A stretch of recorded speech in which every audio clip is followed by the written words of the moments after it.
It all began on a random Tuesday, the kind where the most excitement I expected was getting my coffee order right. But life had different plans. More specifically, Rex, my 3-year-old German Shepherd, had different plans. We had our usual morning walk. The air was crisp, birds were chirping, and everything felt normal. That is, until we reached Melanie's house, my ex-wife. We split a year ago, and she got the house, the yard, and the ceramic flamingos from her mom. I got Rex. At the time, I thought I got the better deal. But lately, every time we passed her place, Rex went ballistic. He'd stiffen, stare at the backyard like it owed him money, and then lunge. Every single time. At first, I thought it was just his weird German Shepherd brain acting up. Maybe a squirrel? A rabbit? Ghost of our failed marriage? But when he nearly dislocated my shoulder trying to leap the fence, I knew something was up. So I did the dumbest smart thing I've done in a while. I let him off the leash. I swear, he shot through the bushes like a furry missile, digging into Melanie's backyard like he was on a treasure hunt. Seconds later, I was climbing over the fence, half expecting to get tackled by her new boyfriend. Instead, I was greeted by Melanie herself, in a bathrobe and fuzzy slippers, holding a mug that said, "Men are temporary, dogs are forever." "Is this your idea of an apology?" she asked, raising an eyebrow. "Nope, this is my dog's idea of something." We both turned to Rex, now neck-deep in a hole and flinging dirt behind him with Olympic determination. The hole was already the size of a kiddie pool. "Tell me that's not a septic tank," I muttered. Melanie groaned. "There better not be anything buried back there." But Rex didn't stop. He was digging with purpose. Like he'd smelled something buried that didn't belong. I half expected him to pull out an old chew toy or a raccoon skull. Instead, there was a loud clang. He let out a bark that made my hair stand on end. Melanie and I exchanged a look, that classic, "What the hell did your dog just do?" expression all exes share. I got closer, brushing dirt away with my hands, and that's when I saw it, a corner of something metal. Rex stood over it, tail wagging and growl low. "What the hell is that?" she whispered. I crouched down, heart thudding. "I have no idea, but it's been down here a long time." And just like that, Tuesday wasn't normal anymore. By the time I grabbed a garden trowel from the shed, Rex had already exposed most of the object. It was metal, rectangular, like a miniature treasure chest crossed with a toolbox. Rusted, heavy, partially sunken into the earth like it had been waiting years to be found. Melanie hovered behind me like a ghost in a fleece robe. "You think it's dangerous?" she asked, clutching her coffee like a talisman. "Define dangerous," I said, flicking dirt off the lid. "Because right now, my dog is growling at it like it owes him money." Rex was pacing around the box, growling low and deep. He didn't do that with toys, or bones. He only made that noise when the Roomba turned on by itself at 2 a.m. In short, something was off. I looked up at Melanie. "You still have that crowbar in the garage?" She raised an eyebrow. "You mean the one you left when you stormed out after the casserole fight?" "Yeah, that one." To her credit, she came back 2 minutes later with the crowbar, and a baseball bat, just in case. I appreciated the paranoia. I mean, if you find a buried box in your backyard and your ex-wife shows up with a bat, you know the energy is right. I wedged the crowbar into the lid. Rex immediately jumped between me and the box, barking his head off. Okay. I backed up, hands raised. "Message received, Lassie. What if it's a time capsule?" Melanie said. "What kind of time capsule has your dog howling like it's cursed?" Fair point. We stood there, staring at it. The silence was thick. Even the birds had stopped chirping, like the neighborhood collectively sensed some weird *** was going down star. Finally, Melanie said it. "I think we should call the police." I blinked. Seriously?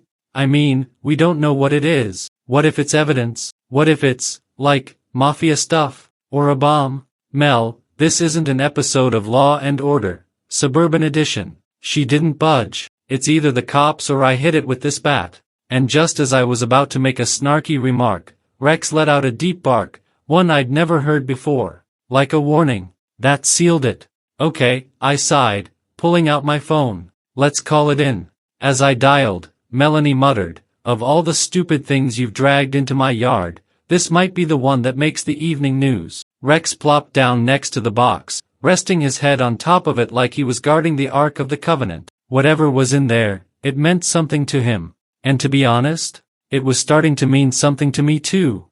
911, what's your emergency? Hi, yeah, this is gonna sound weird, but my dog found a buried box in my ex-wife's backyard and now he's growling at it like it contains cursed pirate gold. A pause. Then, the dispatcher replied, Sir, is this a prank call? I sighed. No. I swear. There's an actual metal box buried here. My dog dug it up. It's old, heavy. We haven't opened it, but he's acting like it's radioactive. Is there any immediate threat to life or property? Well, my sanity is hanging by a thread.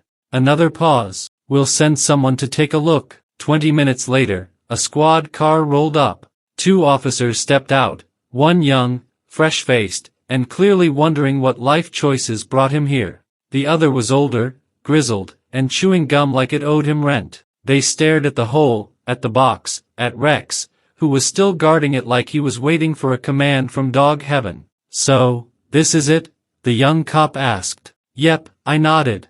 Rex here found it and now he won't let anyone near it. We thought it was safer to call than to open it ourselves. The older cop knelt beside the box, squinting. Looks like a lockbox. Buried deep too. Might be 10, 15 years in the ground. You said this is your dog? Yes, but it's her yard. I gestured to Melanie, who gave a small wave and an even smaller smile that said I still hate your guts but thank you for calling the cops instead of blowing us up. The older cop scratched his chin. Let's pop it. The younger officer brought over a tool kit from the trunk. I stood back with Melanie. She still had the bat. I still had no clue what was happening. And Rex just stared, intense, unmoving, as the lock gave way with a metallic snap. The lid creaked open. All 4 of us leaned in. Inside, carefully packed in plastic, a burner phone with a cracked screen, a thick bundle of bills, all early 2000s currency, a black notebook, worn and stained, and a USB drive labeled, Insurance, Do Not Destroy. Melanie gasped. What the hell is this? The officer picked up the notebook and flipped through a few pages. Names, dates, amounts. Some are crossed out. Is this, like, a mob ledger? I asked. The cop didn't answer immediately. Could be something worse. Melanie stepped forward, her voice shaky. This house belonged to my mom. She passed 2 years ago. She lived here since I was a kid.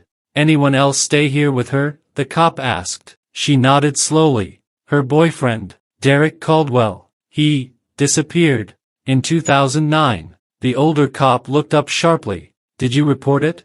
No. He just left one day. Took some stuff. We assumed he skipped town. The officers exchanged a glance. Something heavy passed between them. Ma'am, sir, we're gonna need to take this into evidence, the older cop said. This might be part of a larger case, possibly a cold case. Rex barked once, short, sharp, decisive, like he already knew. The officers wrapped the contents in plastic and carefully placed them into an evidence bag. I stood there with dirt on my jeans, heart pounding, trying to piece together how a morning dog walk turned into an FBI prequel. Melanie had gone pale. She was staring at the notebook like it might whisper secrets to her. You okay? I asked, keeping my voice low. She didn't respond at first. Then, Caldwell. Derek Caldwell. That's the name I saw in the notebook. You're sure? I'd recognize that name anywhere, she whispered. He was my mom's boyfriend for almost a decade. He gave me rides to school. He made omelets on Sundays. And then one day, he just disappeared. Rex stood beside her, tail gently wagging, sensing the shift in her tone. His loyalty knew no divorce. That dog belonged to both of us, even now. The younger cop walked back over, flipping through the notebook. There are names, dozens. Some have addresses, some don't. Others have amounts next to them, thousands. Some entries are crossed out in red ink. One says, Caldwell, keep quiet, insurance in safe. Insurance? I repeated. Likely the USB drive, he said. That's common. When someone thinks they might get double-crossed, they create a dead man's switch. Could be files, could be recordings, could be anything. Melanie hugged herself like she was cold. My mom never talked about his disappearance. She just said he was unstable and needed to leave. That he had problems. Did he? I asked. She looked at me, something hard and sad in her eyes. Apparently. The cops told us they'd be sending the box to a local FBI field office. Something about the name Caldwell triggered a database match. They didn't say much after that, just asked us to stay available for questioning and not to post about it online. Melanie nodded. I did not, because the second I got home, I made a TikTok. My dog dug up a rusted metal box in my ex-wife's backyard. Inside, a burner phone, thousands in cash, and a mob-style ledger. Now the FBI is involved. Hashtag dog detective. 20 seconds. Light background music. Rex in the thumbnail, tail wagging next to the box. I didn't think anyone would care. I was wrong. The video exploded. By the next morning, it had over 2 million views. Comments flooded in. People began analyzing frames, asking for updates, tagging FBI parody accounts. One woman claimed she recognized Caldwell from a bar in New Mexico in 2011. Another guy said his uncle disappeared under similar circumstances. Rex became the hero. Melanie? Mortified. Me? Secretly thrilled. Not just about the attention, but about something else. Something unexpected. For the first time in a long time, Melanie and I were talking again. Not yelling. Not fighting. Just talking. Like two people pulled into a weird conspiracy by the world's most persistent dog. And Rex? He was already sniffing the hydrangeas like something else was waiting. I went to bed thinking the story might get a few thousand views, maybe a funny comment or two about Dog the Bounty Hunter, Suburban Edition. By the time I woke up, Rex had gone full celebrity. The video hit 6.8 million views overnight. I was tagged in duets, stitches, reaction clips. Someone had already made a remix of Rex barking over a dubstep beat. Another person animated the whole digging scene in pixel art, Rex wearing little FBI shades. It was weird. It was glorious. People started calling him things like Doug Diligence, German Shepherd, Federal Sniffer Unit, Dogmentary Evidence, Detective Diggy. I opened the door to find a care package from Chewy. Inside, Rex branded treats and a doggy hoodie that said, I dig truth, in bold, patriotic font. Even the local news picked up the story. I ended up on a Zoom interview with a reporter from Channel 4 while Rex slept behind me, completely unaware he was now America's favorite crime-sniffing civilian. Melanie, however, wasn't thrilled. You turned this into content? She said over the phone. I mean, yeah, I replied. Do you know how many dogfluencers there are on TikTok? Rex earned this. It's a potential crime scene. Exactly. True crime is trending. She groaned, but I could hear the smile in her voice. It was the first time she hadn't sounded mad at me in months. Honestly, Rex's discovery was doing more for our post-divorce communication than therapy ever did. The comments section was on fire. This dog just solved a cold case. Who needs the FBI when you have Rex? Plot twist. The dog is Caldwell reincarnated. Melanie definitely knows more than she's letting on. That last one made me pause. Because while we were laughing and soaking up the attention, the FBI did get involved. 2 agents knocked on my door that afternoon. Real suits. Real badges. One of them even brought Rex a tennis ball. We've reviewed the notebook and USB contents, Agent Herrera said. Derek Caldwell was under investigation in 2008 for laundering money through a chain of shell companies. Disappeared before we could make an arrest. So, was he murdered? I asked. We're not sure yet. But the information your dog uncovered contains transaction details we never had access to. He may have been planning to flip on his partners and hid the evidence as insurance. And my ex-wife's mom knew about it? That's what we're looking into. The second agent, a quiet guy named Larson, flipped through his tablet. Also, side note, he said, you should consider protecting your dog's likeness. There are already 3 Etsy stores selling Rex FBI merch. I blinked. You're serious? As a subpoena. That night, Melanie came over to talk in person. No yelling. No flamingo throwing. Just her, me, and Rex curled up between us like he knew he'd done something important. I can't believe your stupid TikTok made the front page of Reddit, she muttered. I grinned. Told you he was special. Rex lifted his head, looked at both of us, and farted. Heroically. 2 weeks passed. The internet still buzzed with theories about the Caldwell case, and Rex's celebrity status only grew. People weren't just interested in the mystery anymore, they were emotionally invested. There were TikTok fan accounts. A guy in Ohio got Rex's face tattooed on his thigh. Someone even made a parody trailer called German Shepherds and Grave Secrets. And yet, through all the noise, I couldn't shake one thought. Why did Rex dig there? That exact spot. That exact day. Out of all the yards, all the places, why that? Then the FBI called again. "Mr. Grayson?" said Agent Herrera. We decoded the USB. I braced myself. It's a video diary. Caldwell recorded a confession in 2009. It confirms everything, the fraud, the laundering, the cover-up. He was trying to turn himself in, but was scared. And he names an accomplice. I expected the name of some mobster, or maybe a corrupt local official. But what Agent Herrera said made the room spin. Claire Daniels. My voice caught. Claire? As in, Melanie's aunt? The one who moved to Montana. According to Caldwell's recording, she knew everything. She helped him hide the money, fake his disappearance, and ultimately betrayed him. We tracked her to a cabin near Missoula. She's in custody now. I hung up and just stared at Rex. He was lying on his back, legs in the air, snoring like a jet engine, blissfully unaware that his nose had unearthed a decade-long deception and sent an old woman to federal prison. Later that night, Melanie came over. No pretense.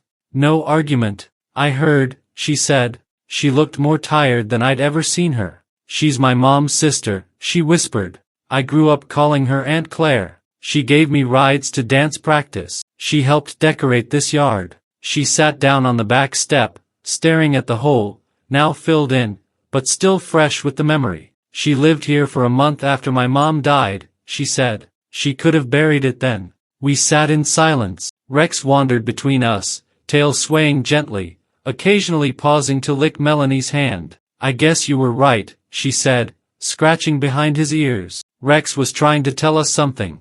I gave a half smile. He's not just a good boy. He's a freakin' legend. She looked at me, really looked, for the first time in a long time, and smiled. You know, I always thought we were cursed. After the divorce, it just felt like everything fell apart. Maybe it had to fall apart, I said, so Rex could dig it back up. We both laughed. Not forced, not bitter, real laughter. Then I pulled a surprise from behind my back, a T-bone steak, cooked medium rare. For the hero. Rex's eyes lit up like he'd just solved another cold case. He devoured it in 30 seconds, burped, and curled up on Melanie's feet like he owned the world. And maybe, he kind of did.